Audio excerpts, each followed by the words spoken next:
Welcome to our channel. Here we read Bible stories improvised for children and adults alike. Today's verse is 2 Peter 2:5. And spared not the old world, but saved Noah, the eighth person, a preacher of righteousness, bringing in the flood upon the worlds of the ungodly. Today's story is entitled The Great Flood and the Ship That Saved Lives, taken from Genesis 5-9. After the murder of Abel, when Cain had moved away to the land of Nod, Adam and Eve were given another son, and his name was Seth. They lived for many years still after that, but in the end they both died, just as God had said they would, because of their sin in the Garden of Eden. By this time there were many people in the world, with villages and towns all over. But though there were many people, there were not many good people. It seems that the more there were, the worse they became, although there were a few really good men. One of the best was Enoch, whose father was Jared. Enoch walked with God and talked with God. God was closer to him than even his best friends. It was so wonderful that when he was 365 years old, God just took him away to heaven. He did not die, as other people do. The Bible just says he was not, for God took him. Enoch left a son who lived to be the oldest man, Methuselah. We know very little about Methuselah, except that he lived for 969 years. But by that time, men had become so bad that God decided to make an end of them all. But there was one man who was different, and his name was Noah. Noah always tried to obey God and to keep away from doing wrong.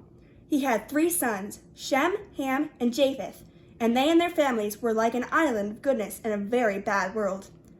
God decided to speak to Noah, and he told him that he was going to destroy all the bad people from the world and cleanse it.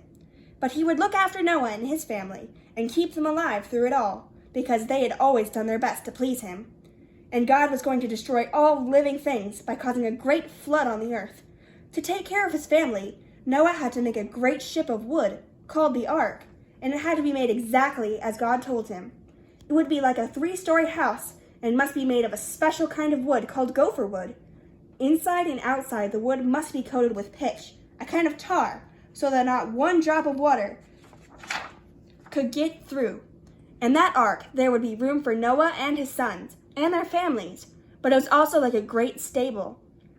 Into the ark, Noah must take a pair of every unclean animal or bird or creeping thing that human beings do not eat, and 7 pairs of every clean creature that we do eat. And there must be enough food to last them a whole year, because while the flood lasted, they would not be able to get anything from outside. What a big ship that had to be!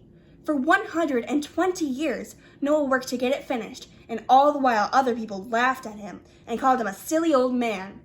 He was 600 years old by the time it was finished. But then God gave Noah 7 days to get all the animals and his family inside, and God shut the great door. And then it began to rain. For 40 days and nights it rained without stopping. Outside on the land, the water rose higher and higher, till there was not a place left for the people to hide who had been so very bad and who had laughed at Noah. Not a mountaintop showed, not a green bush or tree. Thank you for joining us on our Bible reading journey. I hope you can join us next time for our following story entitled Inside the Ark.